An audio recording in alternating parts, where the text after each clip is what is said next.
I'm Ian Dawson, and welcome to the Chasing Light podcast, where we talk with photographers about their craft and life creating images. Today on the Chasing Light podcast, we have professional photographer Todd Pickering. Todd received his degree in fine arts from the San Francisco Art Institute, where he concentrated on landscape photography and sculpture. His travels have taken him from above the Arctic Circle in Norway to the rainforests of Hawaii and to the jungles of Sri Lanka. You can find him walking the curves and edges of the Point Reyes region in California and working with the Latino Photography Project.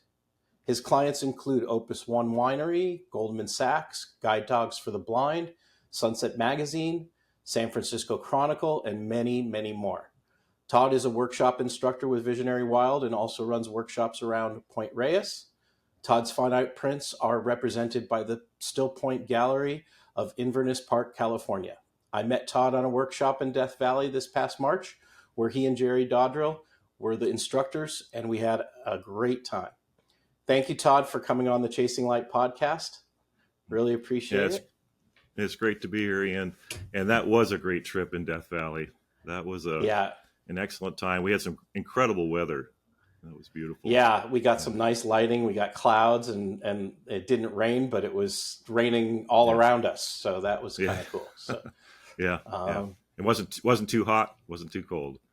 Yeah. No, and that was, believe it or not, that was my first time in Death Valley, and I've lived in Southern California my entire life. So it was a treat not only being there, but then being there with you guys and getting sort of a little teeny insight into the park and places to go and whatnot. So it was awesome.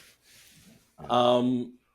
So I always kind of start off asking, people that I interview sort of how they got started in photography, but what initially drew you to photography, and how did your education at San Francisco Art Institute help shape your artistic vision? Yeah. I'm a pretty common story, I think, in America, maybe in the world, but in America, my dad was in the Navy, came back from Japan with I think it was an Argus 35 millimeter camera, had a little dark room in the house.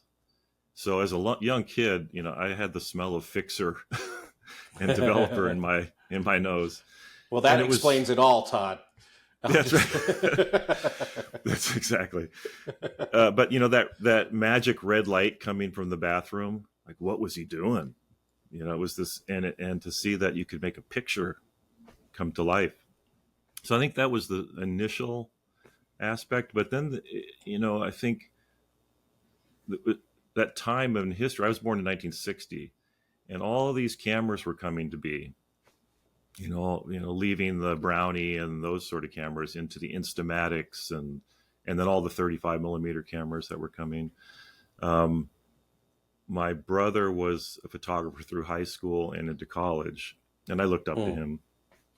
And he would bring home these cameras like the Mamiya twin lens camera that just looked like the most beautiful jewel in the world. I think it was a C330 or something like that. And we would go backpacking. And the way to interact backpacking, was definitely to bring a camera and take pictures. And I've always been connected to nature. I was born in Hawaii. And I didn't know that. lived in Inverness out in Point Reyes as a kid, and so the reefs of Hawaii and the mountains and the coastal range of California have always been in my being, and so that sort of married with the photography and general creativity. I've always been an artist in some way, doing sculpture and things like this. It's kind of a natural connection that I wasn't necessarily a photographer early on, but I liked it. I did it in high school. We had a lab, and then I went to the Art Institute. Actually did some other things before, but I was always doing photography, never with intention of being a professional photographer, but then arriving at the Art Institute, doing sculpture, doing things, but doing my photography also. And then realizing that the photography was a better fit because I could travel with it. I could store my work under a bed, as opposed to sculpture, where you need a big studio for all your equipment and everything. Um, yeah, so I can remember the date. Actually, it was November 11th, 11/34, Oh, wow. 1987, when I said, "This is what I'm doing." I made a note of that Wow. in my head, because I was in my room. I was surrounded by all my work prints, and like you see behind me, I've got a bunch of stuff on the back. And I just decided, okay, I'm going to do this, come what may, whether it's a successful venture or not. It's a good fit for my being. I love being. It's really an excuse to get out in nature for me. I love being out hiking, putting myself in interesting situations and experiencing the beauty that surrounds us. And so from that point on, however I needed to make it work, I did my photography. So I photographed weddings, and which led into a lot of different commercial work. I did a lot of architectural photography, and but in 1985, when I was 25, I went to the Art Institute in San Francisco, which is it's gone now, unfortunately. Yeah, But I know. That's sad. yeah, beautiful place, and it was such a seminal place for me. Both community, meeting like-minded people, a diverse group of people. I have a group of friends that I'm still friends with this many years later, that we sort of huddled together at the Art Institute, because we were all photographing nature and beauty. And at that school, it was really a very experimental school. You didn't learn photography. They didn't teach lighting or techniques or anything like this. It was all about creating a personal vision, and Oh, in a wow. sense, setting up an argument for why you do what you do. And that creates a really deep search. So I really had to come to the place of what was I doing? And I tried every type of photography when I was there. I was doing more political work. Like I made a key that fit don't tell anybody this, a key that fit the bus stop shelters in San Francisco. Oh, And wow.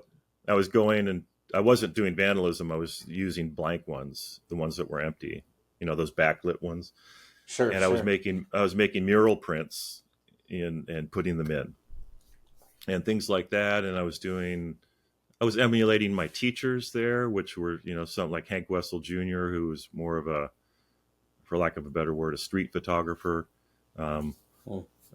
and incredible communicator of photography. He was great. And then there's Linda Connor was another teacher there, who was um, kind of rare in the world of landscape photography. She shoots 8x10 black and white, and Oh, wow. I love her work. I mean, it's just beautiful. She does these beautiful contact prints, and she prints in the sun, and that selenium tones them. They're stunning. So I was emulating and learning and trying to create my own voice. And I really came to the point that my place wasn't to do political work, or I didn't function in some of the ways that I was seen in the art world. I really was drawn to the beauty of the world, the beauty of nature. So I would bring my work to these critiques in class, and I would get reamed because I wasn't doing something that was on the edge. I always say, if you weren't using sandpaper on your negative or peeing on them, you weren't making real art. It was, Right. you had to be doing something aggressive or interesting. And I was just showing beautiful shots of nature. And I had to really set up a place in myself where a strength in myself to say that this is okay. Yeah, absolutely. Yeah. And in a sense, I came to the place where I felt it was actual political act. It's, the world shows us death and destruction, and my job is to reflect the beauty back on itself. And that to me is a very strong statement. And so Absolutely. I've kind of lived my life in that way since then. Yeah. So, but the Art Institute was very, very important part in my life, in my career. And to set up what I stand for, what I care about, and then also community was very important. And I think that in an artist's life is very important to have connections. I go on these workshops, absolutely. Go have experiences with other photographers, and because it's a lonely act to go out on your own. And like the other day, I was sitting out at a pond in Point Reyes, and we have these Thule elk out here, and they're starting to rut right now, and the males are getting crazy and herding the females around. And I hide under a little bit of camouflage netting tucked into the bushes and wait for these elk to come into the water. And they come close, and it's just the most incredible experience. They're so big, and the males are out of their frigging minds. Like this one the other day, he was covered in branches and stuff that he had been rutting on the ground and digging up stuff. Looked like he had a crazy wig on. But there's that incredible experience. But I'm also a 65-year-old man sitting under a net at a pond by myself. Yeah. But those photos, I've seen some of the photos that you have on your site, and those photos of the rut are amazing. They're pretty cool. They're really amazing. And for me, I'm trying to. There's a way that nature photography has become about the long lens. You go out there and you see everyone's got the big white 600 millimeter lens. Yeah. And I've always felt that getting closer within reason, without interrupting the animal's activity, gives you a more powerful and immediate experience. So I've been working on that more lately, is how to get closer, and I also learn a lot about the animals as I get closer. I get patience. I would assume is a big thing in that. It's huge. Yeah. And there's so many surprises. Like the other day when I was photographing these elk at the pond, I heard this almost like a jet engine sound, enough to make my head duck. A blue heron flew right over my head and landed on the shore, and it was just incredible. And then I watched him for probably an hour, and he didn't see me, and he was very close, and he caught a snake. And I watched him. That must have been cool. That must have been cool. Cool photos. It's a photograph you wouldn't hang over your couch, over your sofa, because it's pretty gruesome.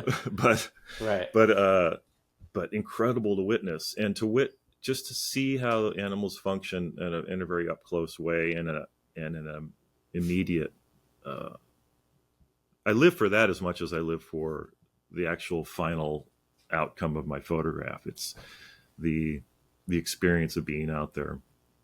And actually, photographing animals is fairly new to me. I've always done it a little bit, but coming from the art world, a long lens was actually frowned upon, seen as kind of voyeuristic, kind of hobbyish. It's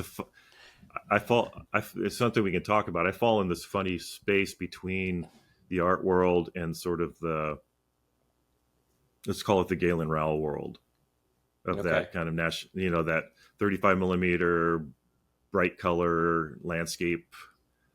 And I don't think you could tell, though. I can tell you, looking at your animal photography on your site. Yeah. I don't think anybody would be able to tell that you haven't done a lot of that, because there's some beautiful photos there. I've done a lot of animal photography. You were saying you haven't really done a lot of animal photography, but you've got some amazing photos. If you have been doing that in a short period of time, there's some nice photos there. Thank you. Well, it's been, what happened is I'd been a landscape photographer pretty much up until, I guess it's been 8 years that I've been doing it. And I found that, I'm working on a book. This is kind of my editing wall right here of Point Reyes area. And I found that I needed to talk about that. I needed to look at Yeah. the animals and have that be a real strong part. And I have a lot of photographs of birds now, but there's a joke with some friends of mine that I always say I'm not a birder. I'm not like in that birding world, but for some reason they've come to me, and I've really been learning a lot about all the birds out here. And yeah, I do. I love the flight and the momentary experience that you can have with a bird, and it's pretty exciting. Yeah, That's cool. Yeah, that's pretty yeah, neat. I really got to get up there to Point Reyes. I've been looking at photos, obviously since we were going to be doing this interview, and there's yeah. just some amazing places there. It's a very oddly quiet area for photography. The tones are pretty muted. In the Hmm. summer it's great. It's silver brown grasses with the ocean. Um, it, it's subtle. It can be grand when you see it, but to photograph it it's pretty nuanced. Mm. Um, and but What's the yeah. best season there, would you say, or do you like because you're there? Well, I'll probably would for weather uh, the fall.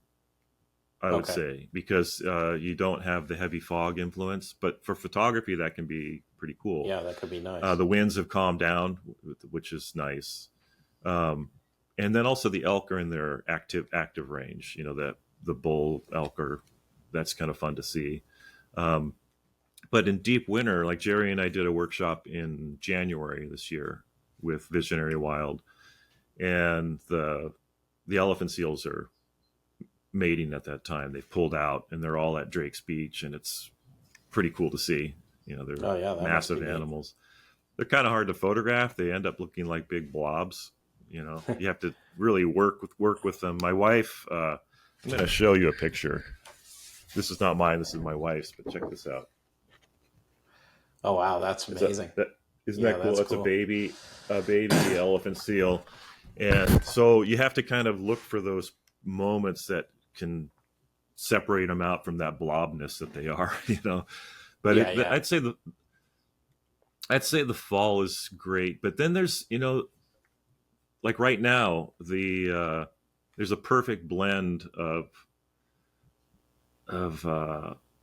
fog activity and bird life. Like the I love these northern harriers. They're incredible hawks, and so they're out hunting right now, and those are fun to Mm. see. And there's the great horned owls are out. I just at a nest, not a nest, but a tree the other day where they were out, and so I guess I don't have an answer, No, for no, weather, it's but well, weather-wise, you're I would there say all the the time, fall. right? So it's Yeah, and I'm monitoring the weather. Like I'm in my studio right now, and I look out over the valley and the coastal range, and I can see if there's a fog layer or.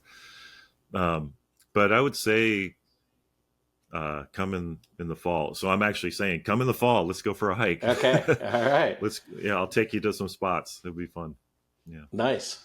That would be great. yeah, yeah, Um, so, when you left college, what was your kind of, what was your journey, and how did that become, yeah, photography become a full-time profession? And yeah. was that in Point Reyes or? I was living in San Francisco. Okay. I in the in during when I was in school, I started working. I was taking jobs. I was doing things for the school. I was shooting for artists, doing copy work. I was really practicing however I could. I I I went into uh, a Native American shop that had these two women collected pottery and things like this. And we struck up a conversation. It turned out they needed photographs for their advertising. And I really didn't know what I was doing. I'd never done any kind of work like that. And I said, sure. And they just handed me a bunch of stuff. And I went home and set up studio lighting. And so I was taking jobs that wherever I could find it and learning a ton.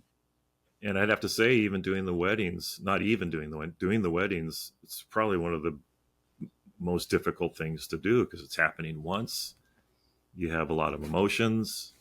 You have to make sure your gear is working. It's a sport. I mean, you have to really hustle. And so, and you're shooting a lot of different types of things. You're shooting, in a sense, a landscape and putting a bride and groom in it. You know, you're finding a nice location. You're doing portraiture. You're doing reportage. You're doing all sorts of types of photography. You know, photographs of objects, and so I learned a ton from that, and enough to know that I don't want to do it anymore. But I actually I made a good money from it. It wasn't bad, you know, but definitely it's a lot of work though, and you're a lot of time has to go into it, because not only do you have the shooting, right, but then you have post-processing and selection and dealing with the client afterwards and everything too. Well, I was shooting all film at that time. Yeah. So film and medium format. I was using RB67 for my portraits, and so it was you had to really pay attention. You know, I learned a ton from that, and then I ended up in a relationship with someone from Norway and was going back and forth to there. And at one point I got a job through this relationship. Her mother worked for a trucking and busing commerce magazine, I guess, or a trade magazine. Okay. And she got me a job with a company called Norway Bus that was traveling between Finland, Sweden, and Norway. And so I loaded up my pack and my mountain skis, got on the bus and photographed their bus in different locations all through these countries, sent the film back, and then I had them drop me off in the northern part of Norway. I skied off into the tundra there and met a reindeer herder and lived with him for a while. And I was doing... How cool is that? It was kind of sistered in with, it was after the Chernobyl accident, and the radiation from it was supposedly contaminating the lichen, and they were going to have to kill off their reindeer because of all this stuff. Right. So I knew that was going on. And I thought, okay, this is my opportunity to do some kind of like National Geographic, you know, type story or some thing. So I go up there and I photographing, and I ended up actually putting my camera down a lot of the time and realizing that, you know, I was thinking I was going to go photograph this exotic thing, but when you get to the place of exoticness, it's just people. Yeah. And I actually ended up writing I was still at the Art Institute, and I ended up writing a paper about that, about what it is to go to a place and not objectify the experience, the people, and the, you know, these are just, they felt the reindeer herders there were just like the ranchers out in Point Reyes. You know, they're trying to get their job done, have a little whiskey, you know, they're kind of just living their life. And so that changed my idea of another level of what I was doing as a photographer.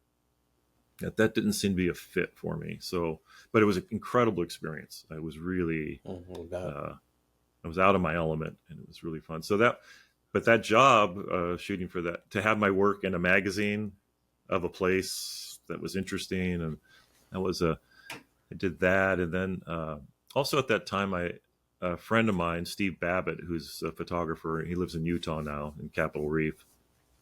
His wife was from South Dakota, Rapid City area, where they do the big motorcycle, the Spear. Oh, right. Yeah. What's it called? I forgot the name of the town there. Yeah. Not Spearfish. No. But yeah, I know what you're talking about. I don't know either. Sturgis. I should know what I would. Sturgis. There you go. So I should know I was there for 3 years. So we went for 2 years and photographed. And we came back and made a book. This was our last year in school. and went back the third year, and we sold it at the rally. And so that was another level of learning and another part of the puzzle. Sure. It wasn't something that I was necessarily drawn to, but it was a great project. It was, interesting people. The motorcycles are beautiful. And then we had a show also at the local gallery in Rapid City. We did big mural size prints, and it was all black and white. And that was a great experience.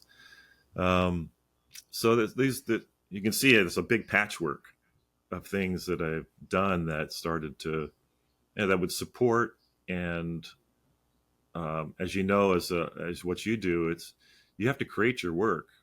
You have to search and reach out and try things sometimes that are maybe out of your comfort zone.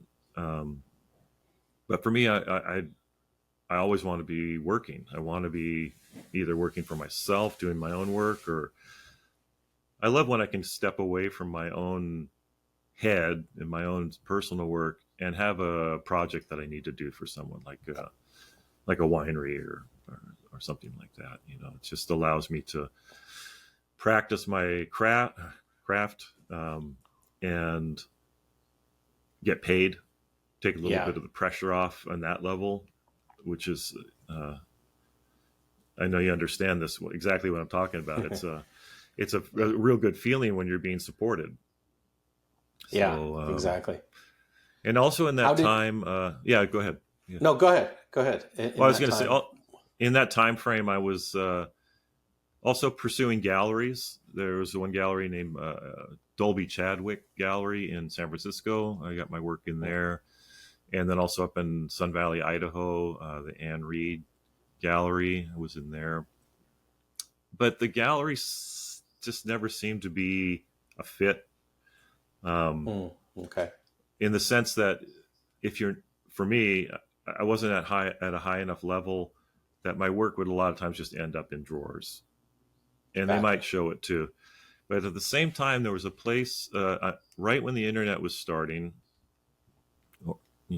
soon after, it was called Next Monet. It was the first online. Oh, I think I heard of that. It was an online art sales place, and they really set it up beautifully. And they hired people that studied art history and things like that for their salespeople. And each salesperson would become a rep, and they contacted tons of artists in San Francisco. And I brought my work in. I got linked up with this woman who was my art rep, and she sold my work to Banana Republic stores. So I was all over in New York stores and down in Miami, and they would buy a set of maybe 6 images. I think the first one was 8 images. And so, that was a big deal to sell, 12 sets of 8 images to this, Banana Republic. And have is that how kind of the commercial photography aspect of things started for you? I mean, you've worked with a lot of wineries now, right? And other clients. Was that kind of the start of the impetus of that, or how did that all get started? Well, it is in the sense that it gave me confidence. It said, okay, my work is of value in the sense that people are responding to it and willing to pay money for it, and to be shown in places that are bigger than I would normally get it shown. And then in that, I also started selling to like hotels and hospitals, like Hyatt Hotels bought work, and when they would buy, they'd buy them, for each floor of the hotel, or UCSF Hospital and John Muir Hospital out here. They bought work. So that was through having this rep. And she went on her own after this company, Next Monet, and really championed my work for where it fit. It didn't fit everywhere. That's great. But right. So there was many, I would say within this whole process, there was I'll tell you the story of Opus One winery, Okay, which is cool. considered a pretty high-end winery. Absolutely. It's a so I'm this photographer out in Point Reyes. I have this little gallery out here, kind of, you know, small. It's small scale. I'm not Right. I'm not making big shouts out into the world. And there's a woman who I met through actually it was a wedding, and she was helping out someone that was doing the flower design. I think that's how it worked. But she was also an graphic designer. And she called me after this one wedding, and she said, I'm doing some website for some children's organization. Would you donate some work? And I said, sure. This was a good lesson for me. So I gave her a bunch of work to use, and maybe 5 years later, maybe even 10, I get a call from her, and she says, I'm doing some design work for this winery. They're looking for a photographer, and I recommended you. Wow, that's awesome. And so they were looking at 3 photographers, and she said they don't want to see winery work. They want to see what you do. So it turned out on that day, my laptop had crashed. So I brought in my 27-inch iMac on a dolly. God. And set it up in the office. And I think they got a kick out of that. But it was actually great because it looked good, the big screen. Sure. And showed my nature work. And they just loved it. And they said, we want you to do what you do and do it for us. This is out of all the thousands of wine photographers out there. I don't know. Right. So they hired me for a year, and I shot 3 days a week for a whole year, and I would deliver about 100 images each month. I learned so much, and I ended up working for them for about 10 years in different forms. Fantastic. The first year, I only did 2-year stints, but there were some that were just seasonal.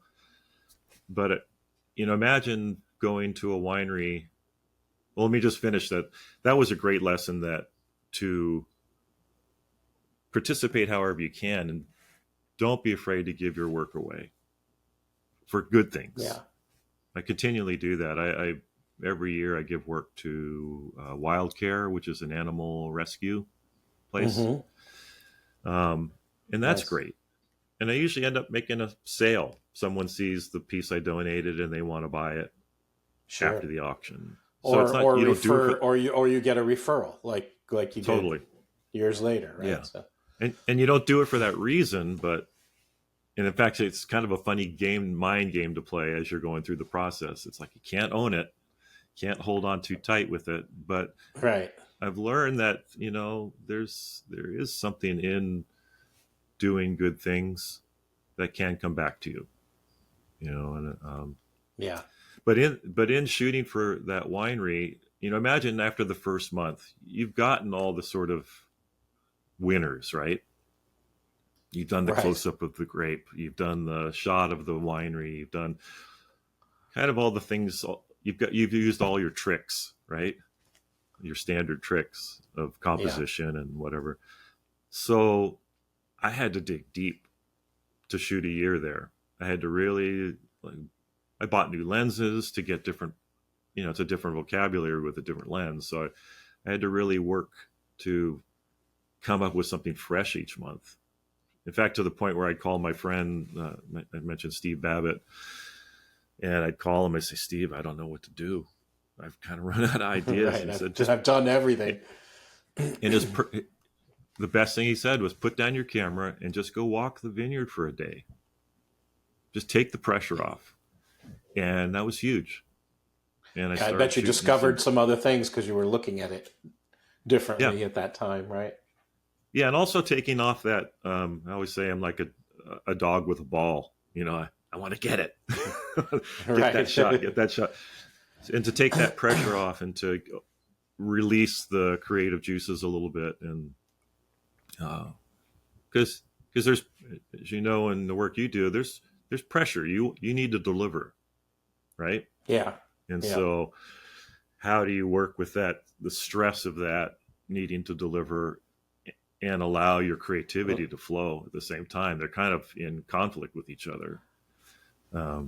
Yeah. Even with nature photography, sometimes I'll go out and I'll just look because, sometimes time is limited and you just really want to get the photographs real quick. But I think it's important to really pay attention to what is going on, because you can miss some real great opportunities. I mean, with landscape, sometimes you're chasing the light, so you just have to go Yeah. and run and get it. So, yeah, there's just all these strategies that come out of necessity, and that's usually how it works. And even in purchasing new equipment, sometimes it's something you realize, I just need to get this lens in order to do this idea that I want to do, which is, can be a slippery slope if you start chasing Yeah. the equipment. And that's another thing. Sometimes, like, I will purposefully go out just with the one lens, so I don't throw any. I throw that out of the equation, so that I just have to focus on seeing with that. Let's just say it's a 50 I've thrown on, and I think that can it's actually limitations can be freedom.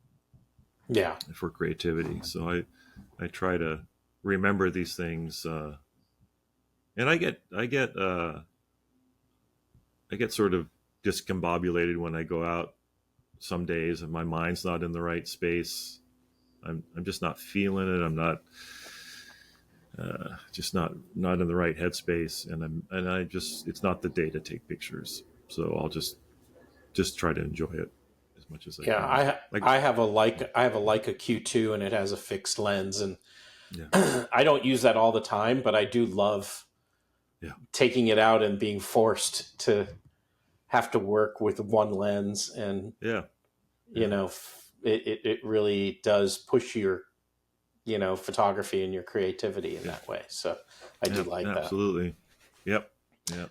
I've heard I heard you describe gallery work as quiet work.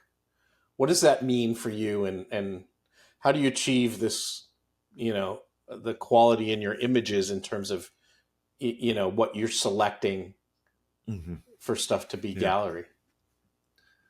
Uh, it's that's an interesting uh, conversation about what it is you're feeling and hoping for in your photography and what you achieve, because they're different things, right? You can go out and have an experience out in nature or wherever, and you think, oh, I'm feeling this certain way, and it's feeling beautiful and spiritual or whatever, and you get back and you've got this clunky photograph. Yeah. So it I mean, there's a lot of ways to talk about this, but I think it has to do with ultimately in arriving at an image that has a certain uh, balance and peacefulness, uh, story. Even if the story is between three objects, it's not necessarily a narrative story, um, but the story for me is of peace and of tranquility. Um, I'm not necessarily going for the heroic image, though I do love when I get that tremendous billowing clouds and all that stuff. Sure. Whatever Yeah, the hero yeah, image yeah, that you have in your mind, right? Of right, yeah. So, but I do appreciate very, like, one of my early photographers I was influenced by is John Fall. Um, Hmm. he has a book called Night Walk that I looked at, and they're night photographs, and they're photographs in a park with like a swing set and that beautiful filtered foggy street light, and there's just a certain uh, quiet to it that I really love, and that's I'm drawn to that aesthetic, and it's I can feel it in all forms of art. Like I play guitar, and I really love open tuning, kind of Hawaiian slack key style. I love Japanese aesthetic, kind of the wabi-sabi, beautiful, imperfect, perfect. Yeah, yeah. um, Yeah, no, that's beautiful stuff. yeah. So it all, like the sculptural aspect of my art making, which I don't usually show, um, has that quality too, which is just of feeling the objects and seeing how materials come together, and there has to be a balance, and I think that in a sense is maybe a better word than quiet, is just a balance. Okay. And it can be in odd compositions, having something that's very cantilevered with tons of open space with an object, in an oddly placed corner.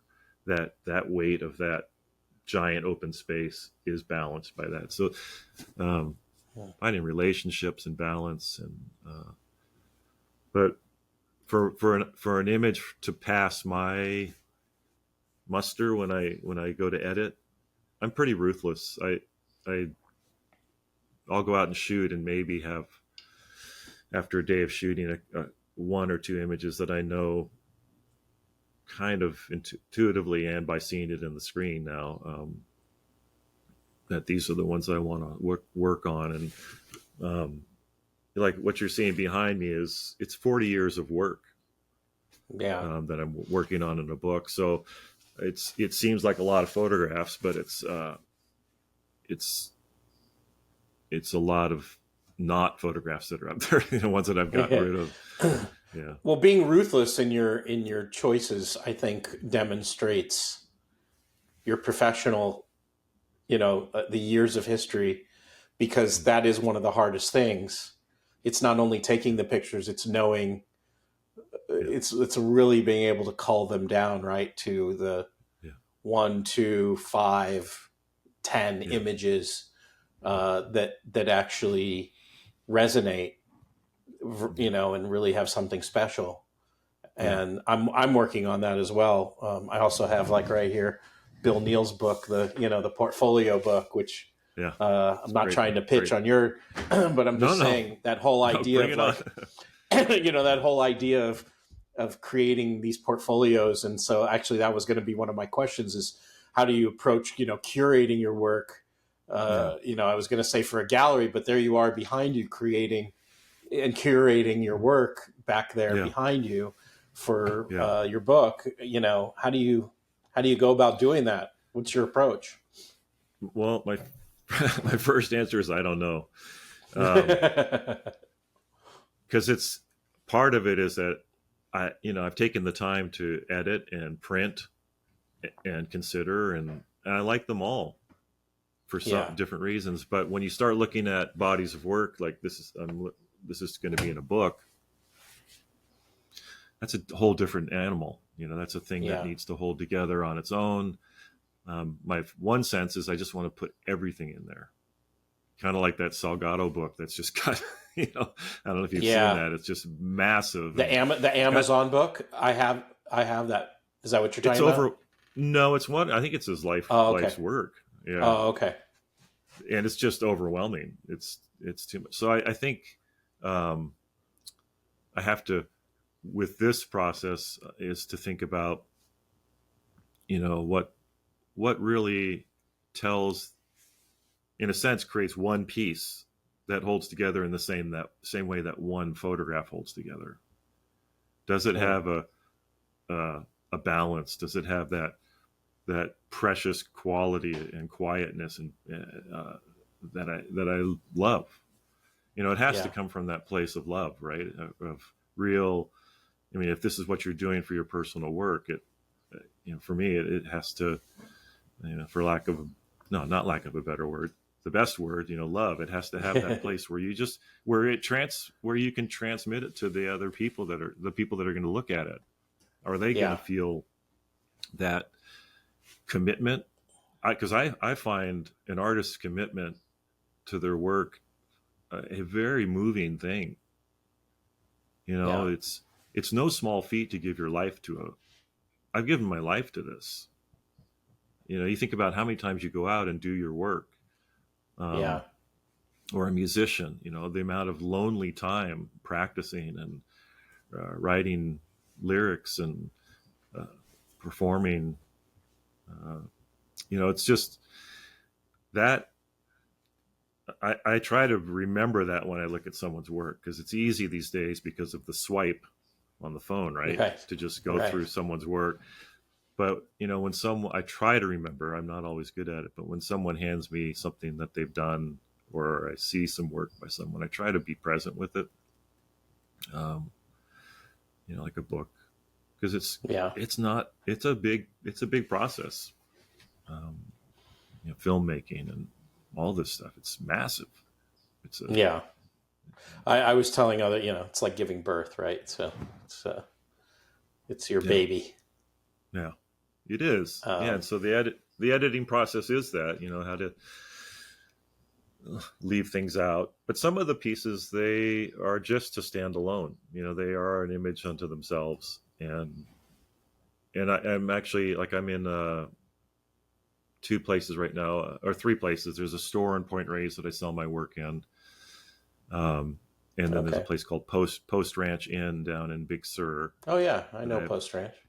I have my work there, and also at Cavallo Point, which is kind of a sister. I think they're related in some ways. That's another lodge underneath the Golden Gate Bridge, which is a beautiful Hmm. place. Um, I have my work in I think I have about 40 pieces throughout the whole lodge. Um, and I'm working on a show, potential show that's going to come up there, and just looking at the pieces that can stand alone in that world, you know, that have power unto themselves and hold together as sort of a body of work. Um, yeah, actually, Jerry Dodrell has a show at Cavallo Point right now in Yeah, Sausalito. I know. Yeah, He had sent me a link yeah, to their place. yeah, So yeah. It's a neat place to show, and that those different venues, like the store in Point Reyes, has a different quality in the sense that it's a lot of people that are traveling through town, tourists, but they're coming out to see nature, and it's been a great outlet, and I learn a ton about what people respond to. And I don't want to be fully driven by sales. You know, I want to have things that are valuable to me and still trust that, because otherwise it just becomes a call and response thing where, okay, you bought that, so therefore it's in the book. You know, I right, want to right. have I want to have it, but I also don't want to deny that if there's one image that is just regularly being sold, and so it's a very simple image of a mom and pup harbor seal in the water. Very simple, but No, yeah, yeah, it it pulls on the heartstrings of people, yeah, and you can't deny that. And that's kind of what I hope to do. I hope to make connection and be in conversation. And I know yeah, that when I trust my real internal voice of like that this thing that I'm looking at and photographing, I love it. I love it enough to take the time to bring it to full completion. I make all my own frames. I do all my own framing and oh printing wow, and that's mounting. In cool. fact, if you could see So you do behind all the printing and everything for everything, these things as well. Wow. everything, yeah. So and my frames are they're very simple, but they're very kind of hardy profiles on them, and people actually respond to this handmade frame. You know, it's nicely done, very simple, but it has a different quality than what you can buy in the store. Um, That's cool. it's so, but I'm just thinking that love, I believe, carries out through the whole process of caring enough to acknowledge what you're seeing, take a picture, edit, print, mount, mat, frame, present, and then wait for how it's received in the world. That whole Yeah, process is a very important process. In fact, I tell photographers that are maybe in the not fully professional, but are doing it because they love it, that a really big learning process is taking an image to completion. However that is, if you do it on print on aluminum, or because that you're committing money to that, and you're committing Yeah. time to say that I value this image enough. And then it's risky because you can have it, you put it in the world, and then the final part is to show it in some fashion. Have it in a store, have it in a show someplace, enter it in a contest, and to be rejected.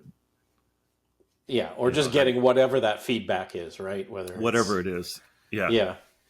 And then considering the source, sometimes I get comments, someone raves about a piece, and I'm thinking they're not getting it. Right. But I have to kind of quiet myself down and think, well, I'll take that too. However someone is feeling good about a piece, I'll take that. I have some people, they'll come up and they'll say, that's your best piece out of everything I'm showing. They're very certain that is the piece. That is the piece. Right. And so I go, oh, thank you. I think it's one of them. I don't say that to them. Or glad that, glad you respond to that one, right? Or whatever, right? Exactly. So that's, but it's a very important part of the process is to bring things to full circle, in however that is. I think it's tell us about the Latino Photography Project. That's in Point Reyes, right? So how did that get started, and what are its goals?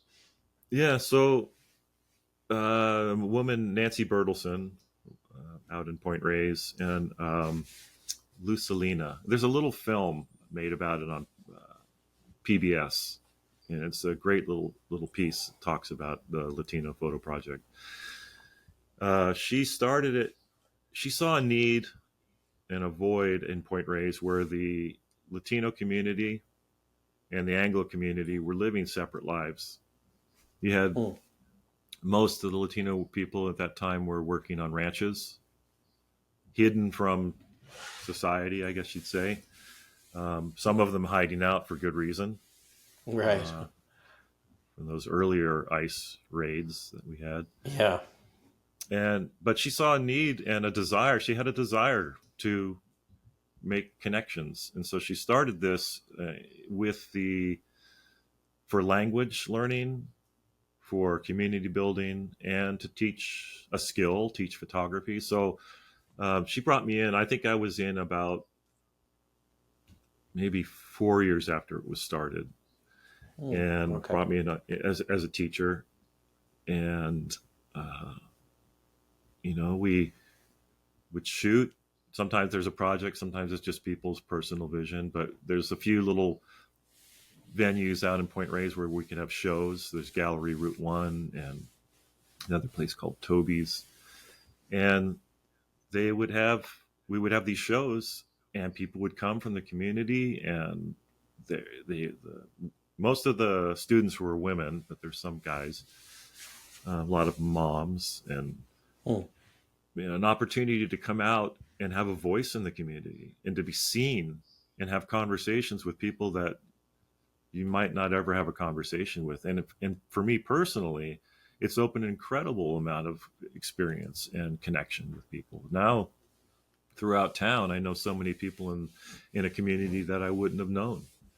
Right. And, they all call me Maestro. It's like, it's kind of fun. But it worked on the level that it worked. There still is a little separation, but I'd say it's a tremendous success. And there's other communities that have reached out to wonder how they could do it in their community. And it's one of the good things I do, that I feel you're passing on your art, or you're passing on something that your skills and whatever to them, right? So and just like I said, just being part of that community. And then I also shoot for Guide Dogs for the Blind, regularly. They originally hired me maybe 10 years ago to do photographs for their new residence center. So I did these big 30 by 30 black and white images of people working with the guide dogs and tried to do it in an artistic way and an interesting way. So they have those in a hallway. Like there's about 12 of those. And then 10 years later, they called me and said, we need someone to come in and do photographs, a couple times a month. So don't tell them, but they don't need to pay me because I love hanging out with dogs. I get to go out and pet these dogs and just be around something that is good. That's, changing people's lives.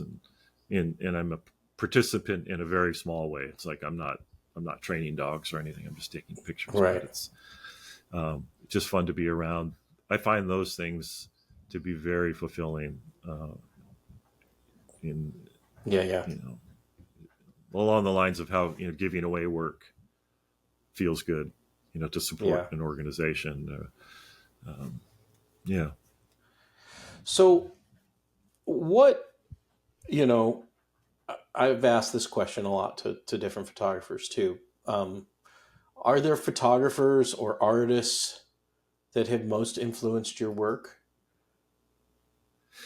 I say artist because sometimes it's not a photographer, right? Sometimes it's absolutely something else, some other art.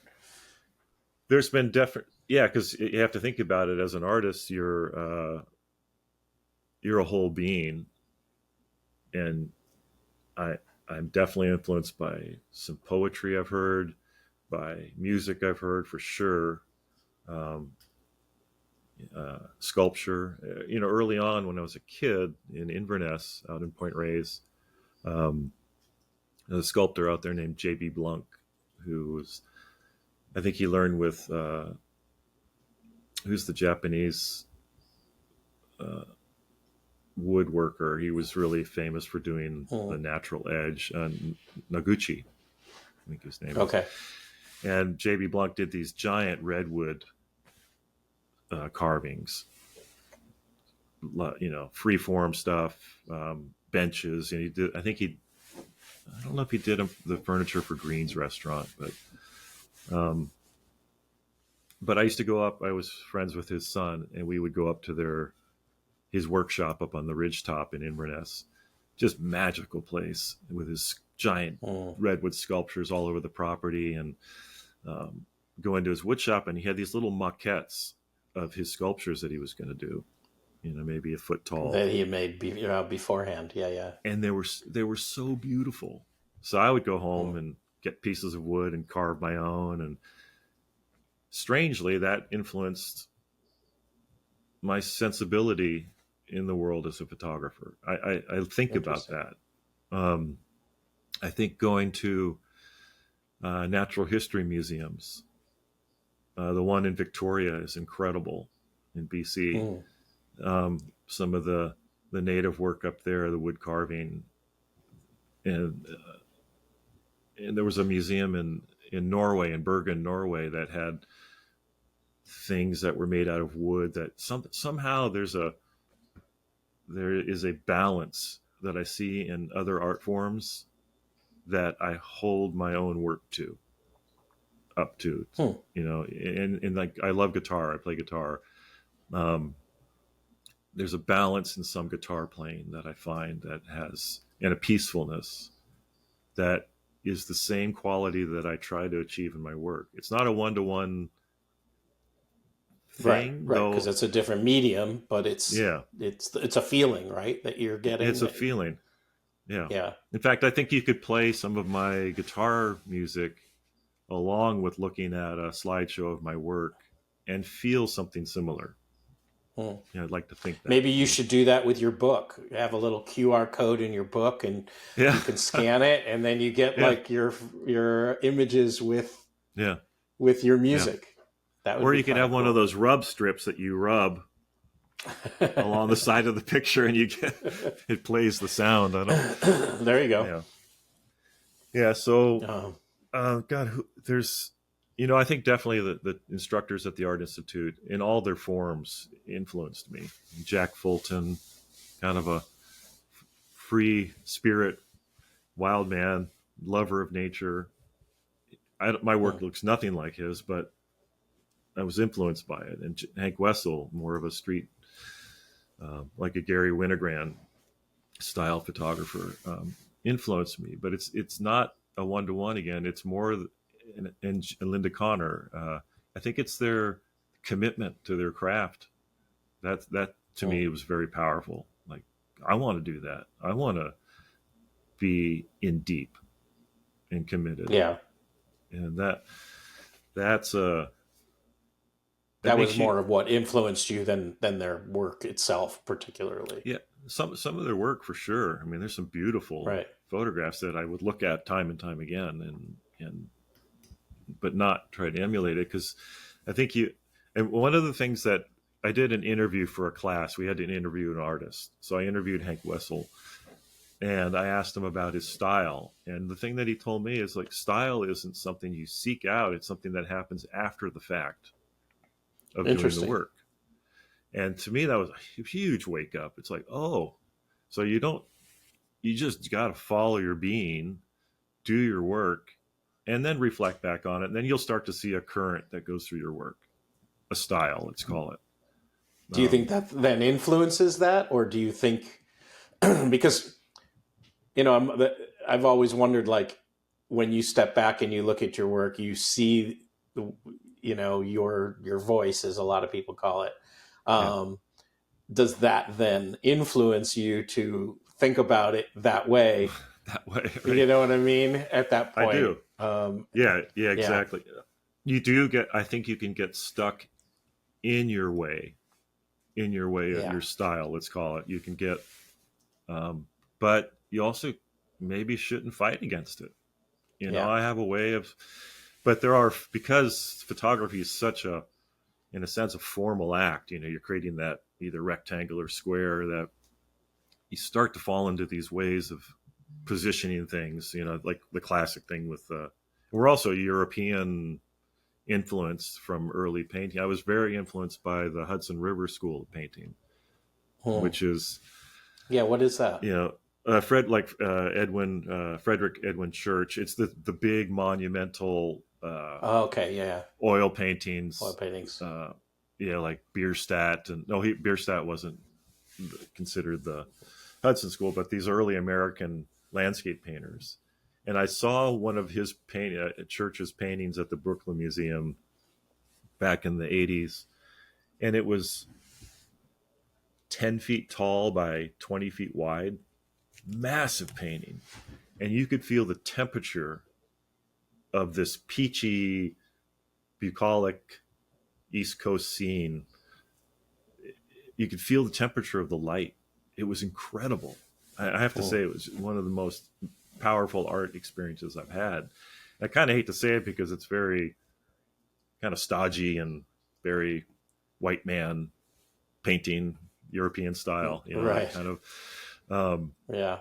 But I also have to look at it. It's also like acknowledging that I love John Steinbeck.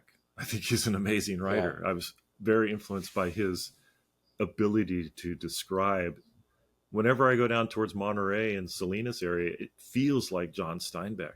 I can feel his way of describing the feeling of that place. And so those are other artists that really influence my being in funny ways, not ways that I sought out. Forgot where you were coming from earlier. You were asking something about something. No, that was it, about your influences and whether it was an artist or whatnot. Yeah. So on the book that you're doing behind you, are you doing the writing for it too, or do you have somebody doing writing, or at this point I'm down? I am writing small vignettes, so it's going to have little between haiku, poem, and a little bit of prose about maybe some experiences. It's not, and there might be, an introduction in just to talk about. I don't know. I have to see how that's going to fit in, but for instance, let's see where we have this. Oh, like I have objects that I've like this is a shot of a bunch of obsidian arrowheads that I found out in Point Reyes. Oh yeah, that was amazing. I think you showed me those on the Isn't that cool? workshop, and So those were amazing. So there's going to be like commas and periods throughout the book of objects from nature, like a maple leaf, a seal jaw, a whalebone, that become like little resting points. And in the same way, the writing will be those sort of things, just to take a little palate cleanse. Because I'm really trying to avoid photograph, two photographs. I'm trying to make it have some sort of flow that gives you some places to stop, to be influenced by another thought, maybe feel another feeling. So it's in that way. And then I'd like to get someone to help the book, someone of note to write a preface to it or something, someone I appreciate. Yeah. And what's the target date for this book? Future. It's gotten to the point where I have to pull the trigger because I've been editing for a while, and so I've just been playing with how I want things to butt up against each other in size. And then there's the whole, I'll be producing this on my own. It's going to be my money. So are you doing this in Lightroom, or are you building the book in InDesign? In design, okay. Yeah, and have to commit. I've done 2 books. I did one that was funded by it was for the Marin Municipal Water District, and it was a book on our local creek here that has coho salmon that spawn in it. And they gave me a grant to do that. So I learned a lot in that process, in just layout and. Aren't they endangered? Like, isn't there a problem with the coho? Like, they're endangered right now, or something like that. Yeah, they're definitely. I mean, salmon right now, like they've cut the fishing season off down in Monterey, and but coho down here in particular, this is one of the more important streams in Northern California. It's amazing. I live 5-10 minutes from it, so wow, that's cool. That was an interesting process. I was hiking the stream one day, and I didn't know there were salmon in there. And I was taking a long exposure shot of a little waterfall thing, and my feet across 2 rocks, and a salmon swam right between my feet and stopped there for a second. And it just, that's cool. Oh my God. So I started photographing the stream more and more intensely. And then I met one of the biologists from the water district, and I said, would you want to see my work? And I went up to their offices, and they looked at my work, and they said there was this grant that you could get, and got a grant for not a lot of money, but enough to cover the cost of the book. Right. And they gave me ownership of the book, which was nice. But it was a public outreach piece, and that's great. It was great. Learned a ton with it. Things to do and things not to do. Yeah. So we're coming to an end here. What's next, Todd, for you besides the book? What do you got going the rest of 2025 and into? Well, I don't have any workshops lined up at this point. So that's kind of leaves me open-ended to, I think it's actually pretty good timing for me to just sort of finalize some of the images that I've been wanting to get out in Point Reyes, go to some places that I wanted to get to. Have a little bit more expanded space. I've been putting out a lot of energy in the last few years, so I'm kind of looking forward to not having a lot to do, and then concentrate on your book and your photos.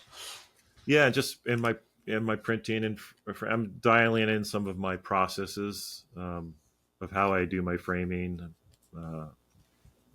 and kind of tightening things up so that it functions smoother and easier.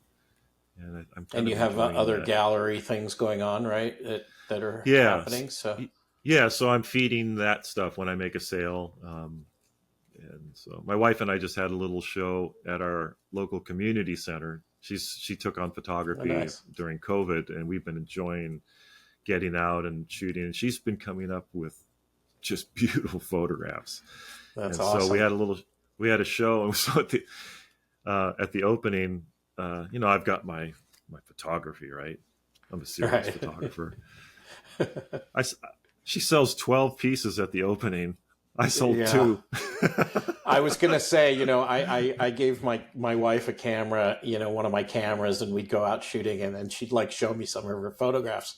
And I'd be like, where'd you get that? You know what I mean? Like, it's amazing. It's like, I won't say beginner's luck, but that's kind of like the thing, right? You spend all this time, you're doing this as like your career, and here's this person who walks up and starts taking these amazing photographs, right? I get tremendous joy out of her having successes with it. She's, I think there is a big thing about instead of beginner's luck, sort of beginner's mind. There's a lot of freedom in that when you start. So she takes chances and tries things, and where I'm a little bit more set in my ways. And so I learn a lot from her, how to release some of my standard ways of seeing the world.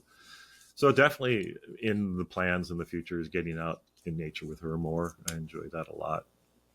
That's awesome. That's and I don't have any trips. I don't think I have we'll probably go to Hawaii. I shoot there. And there's a whole there's the different big palette. eruption. There's the big eruption that's been going on the Big Island. Incredible. 1,300 feet, like amazing. Lava shooting out. Yeah. So, a little hesitant to go down there because I've heard the traffic is just absolutely hellacious. I'm sure. It gets very tight in there. So, anyways, it's I'm looking forward to having sort of a spacious year and the ability to settle into some of the things I've been working on and haven't had time to I'm saying no to some jobs. Let's say that so that they don't tighten up all the energy. Well, hopefully I can get up there sometime soon, and you can show me around a little bit. That would be fantastic. Make a trip of it. Jerry Dodrell's only 45 minutes up the coast. I know. I got to come up and visit you guys, and maybe we can all three get together and hang out for a little bit. That would be great. Yeah, you'd love it. Yeah. Well, thank you so much, Todd, for being on the podcast and telling your story and what's going on with you right now. So this has been great. I appreciate it. It's really been fun, and I appreciate it too. All right. Thank you. All right.